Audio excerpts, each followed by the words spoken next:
Assalamualaikum warahmatullahi wabarakatuh. Kembali lagi kawan di Legenda Catur Dunia. Ceritanya masih Magnus Carlsen kawan. Magnus Carlsen lagi, Magnus Carlsen lagi, dan Magnus Carlsen lagi. Apa yang bisa menghentikan si bulldozer Magnus Carlsen ini kawan? Apakah hanya admin yang mampu menghentikannya untuk mengajak menjadi konten kreator kawan ketimbang menjadi pemain catur? Oke kawan, Magnus Carlsen tak terhentikan. Dari 7 turnamen terakhir yang dia ikuti kawan, dia sapu bersih. Menjadi juaranya. Mulai dari rangkaian Champions Tour seri terakhir, Champions Tour final, kemudian menjadi juara dunia Rapid dan Blitz. Memenangkan seri pertama Champions Tour 2024 Chessable Master. Memenangkan turnamen catur 960 atau Vice Random di Jerman kawan. Beberapa waktu yang lalu juga kita ulas sudah. Turnamen ini Magnus menjadi juaranya, menjadi juara turnamen klasik di Grenke Jerman, dan memenangkan seri pertama Grand Chess Tour 2024 Superbad Rapid dan Blitz Polandia tadi malam. Sangat seru, kejar-kejaran dengan Wei. Magnus tak terhentikan. Siapa yang mampu menghentikan Magnus Carlsen kawan? Dan dia berkesempatan untuk memenangkan kemenangan ke-8-nya kawan. Karena Magnus Carlsen ini di Champions Chess Tour seri kedua kawan, lolos ke Grand Final setelah mengalahkan Vincent Kemmer. Magnus menang pada game keempat. 3 game ini sangat seru kawan. Keakuratan 3 game mereka berdua ini rata-rata 96%. Game pertama 95%, game kedua 96%, game ketiga 97%. Jadi tidak kaget kalau berakhir miss karena akurasinya sangat tinggi. Pada game keempat juga tinggi kawan. Cuma Magnus sedikit lebih tinggi ketimbang Vincent Kemmer, tapi masih di angka 90% keakuratan Vincent Kemmer. Kemmer turun ke bracket bawah kawan, masih menunggu hasil dari Jan-Christoph Duda melawan Alireza Firoza. Itulah hasil di Divisi 1 Champions Chess Tour yang sudah masuk babak final. Untuk Divisi 2 kawan, jagoan kalian Daniil Dubov kalah oleh MVL dalam permainan Armageddon. Dubov kalah pada game pertama, kemudian membalas pada game keempat. Sayang pada Armageddon kawan, Dubov pegang putih, remis, otomatis yang pegang hitam lolos ke babak berikutnya yaitu MVL. Dubov turun ke bracket bawah dan akan berjumpa dengan Wesley So. Berjumpa dengan pemain kawakan juga kawan. Berat langkah Daniil Dubov ini, tapi apapun masih bisa terjadi, kita tunggu saja kawan. Dan admin tadi juga belum ngecek apakah ada permainan dari Daniil Dubov di turnamen antar tim di Rusia. Belum saya cek kawan. Nanti kalau ada game yang bagus, nanti admin coba akan ulas dari Daniil Dubov di permainan klasik di turnamen Russian Team Chess Championship bersama klub KPRF Moskow bersama Alexander Grischuk. Kemarin remis kawan saat menghadapi seorang Grandmaster juga. Jadi gamenya tidak admin ulas. Oke, untuk game yang akan kita ulas dari Champions Chess Tour ini tentu permainan Magnus Carlsen kawan menghadapi Vincent Kemmer pada game keempat. Ready opening dipilih oleh Vincent Kemmer, kuda F3, pion D5 dari Magnus, pion E3, kuda F6, pion C4, pembukaan Inggris kawan dari Vincent Kemmer, dibalas dengan permainan Agin Core Defense, pion E6. Jika kalian melanjutkan ke Queen's Gambit Decline ya dengan pion D4, kuda C3 terlebih dahulu dari Kemmer, dan Magnus membuka lajur D, membuka permainan.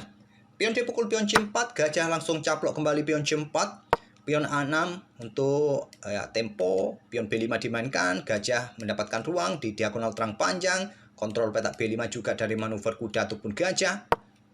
Pion E4 disusul dengan pion D4 untuk kuasai petak pusat yang penting kawan, dihadang oleh Magnus dengan pion C5, pion D4 tetap dimainkan, ambil langsung, ambil balik oleh kuda.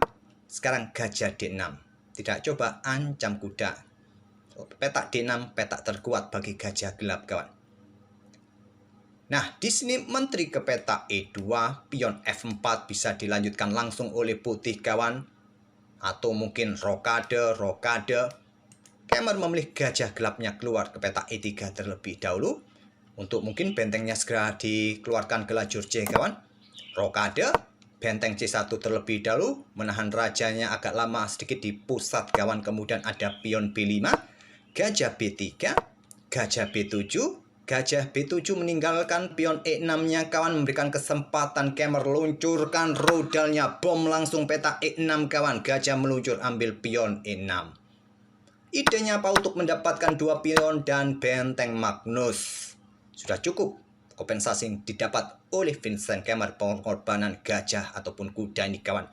2 pion plus benteng. Ambil balik menggunakan raja. Di sini ada pion F3, perkuat posisi pion pusat dari ancaman 3 kali perwira hitam ini. Kemudian melanjutkan pengembangan kuda B ke D7, kuda E2, langkah presisi lainnya menurut engine ya amankan raja kawan, rokade sesegera mungkin agar raja ini segera aman. Tapi memilih kuda ke E2 tidak mampu dimanfaatkan Magnus kawan, dia melangkah kuda E5, gajah ke petak B4 menurut engine yang kuat. Ini mungkin memaksa kuda akan kembali ke petak C3, baru kuda ke petak E5, benteng siap menusuk lajur pusat terbuka ini. Tapi dengan kuda E5 oleh Magnus, siap lompat mungkin ke petak C4 nanti kawan. Awas, kuda di center ini sangat bagus posisinya. Rokade. Ada benteng D8, persiapan X-ray. Menteri C2, benteng C8 serang menteri lagi. Menteri ke B1. Tantangan pertukaran benteng ditolak Magnus, kudanya ke petak C4, serang gajah. Ada potensi kuda D2 mendapatkan benteng, temponya ancam menteri kawan. Gajah D4, pilihan terbaik dari Vincent Kemmer, lepaskan petak D2.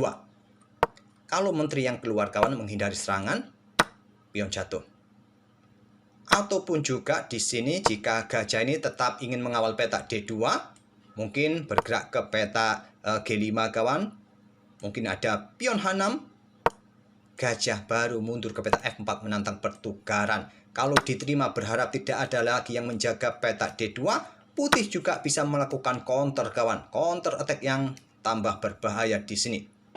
Memberikan kesempatan menteri keluar, benteng menghindari garbuan. Tapi petak terbaik bagi gajah petak D4. Lepaskan saja petak D2. Magnus Carlsen tidak berani. Gajah C5 dia mainkan. Yang terkuat benteng naik ke petak C7. Mungkin benteng D8 atau raja bergeser saja. Karena jika kuda ini bergerak ke petak D2, garbu menteri, garbu benteng. Benteng ini meluncur terlebih dahulu, temponya skak. Menteri keluar kawan. Kuda mungkin mendapatkan benteng, tapi menteri mendapatkan gajah gantinya. Dan putih akan menang 2 pion. Putih pasti menang.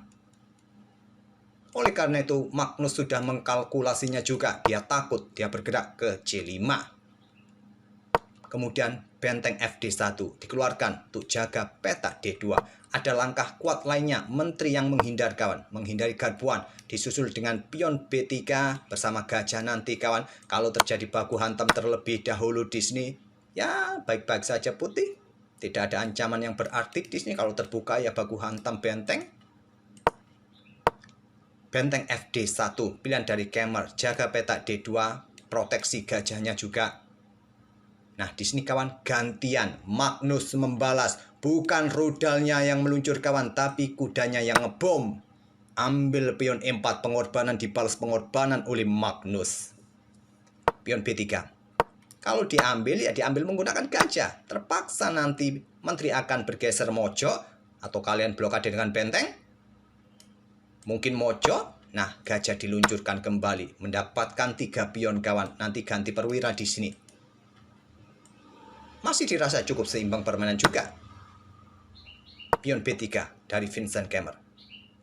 Kuda ke E3. Ancam benteng. Mungkin kalau kita yang main kawan benteng kita geser. Itulah langkah terbaik menurut engine juga. Kalau kalian sikat kuda ini tentu balasannya ya seperti ini. Benteng jatuh kawan. Coba lihat di sini. Putih akan kalah cepat. Di sini Kemmer memilih dengan langkah pion ambil kuda langsung kawan. Yang terkuat dengan benteng E1 tadi, tapi pion ambil kuda. Kuda ambil benteng D1. Ambil balik oleh benteng. Baru rudal meluncur ambil pion E4 ancam menteri. Dan persiapan meluncur mendapatkan kuda di sini kawan. Menteri naik ke petak B2. Jaga kudanya. Dengan gajahnya juga menyerang petak G7. Di sini ada gajah B4. Di sini tadi kita lihat permainan gajah terang plus gajah gelap melawan gajah gelap plus kuda. Maaf salah klik kawan. Itulah komposisi sepasang gajah yang dipertahankan oleh Magnus. Gajah B4. Batasi pergerakan di ruang-ruang gelap dan juga berikan jalan bagi benteng menusuk ke baris kedua. Ditantang dengan benteng C1. Benteng bergeser ke E8 menghindari pertukaran dan persiapan gajah meluncur juga mendapatkan kuda. Ada potensi tusukan juga di sini kawan. Kuda G3. Raja G8, karena jika langsung gajah A3, menteri punya kesempatan tempo, benteng punya kesempatan untuk digeser. Jadi raja menghindar terlebih dahulu ke G8, menteri langsung ke F2, gajah mundur ke G6, pion H3 berikan ruang, gajah D6 serang kuda kawan, kuda lompat ke petak F5 serang menteri garbu, gajah gelap. Jika langsung disikat oleh gajah terang, komposisi perwira, permainan di atas papan, seimbang, betul-betul seimbang. Kekuatan materi, posisi pion, posisi perwira, sama seimbang kawan, bisa berakhir miss. Memilih menteri ke petak G5, langkah bagus menghindari ancaman serang benteng. Benteng bergeser. Kemudian di sini ada benteng F8, pin kuda kawan. Menteri E3, salah satu opsi terbaiknya untuk menghindari pin agar kuda selamat. Pertukaran menteri dan persiapan menusuk langsung diterima oleh Magnus. Kita temui permainan endgame kawan, sepasang gajah melawan gajah gelap plus kuda. Gajah B1 lanjut Magnus. Tapi Magnus beberapa langkah ini sudah sangat jelas ada keunggulan pion di sisi menteri kawan. Karena ada satu pion yang cukup leluasa walaupun jumlah pion setara atau seimbang. Taktik jitu dari Vincent Kemmer untuk mendapatkan pion dengan kontrol waktu yang tersisa 7 detik kawan. Kalau diambil oleh raja tentu ada skak garbuan.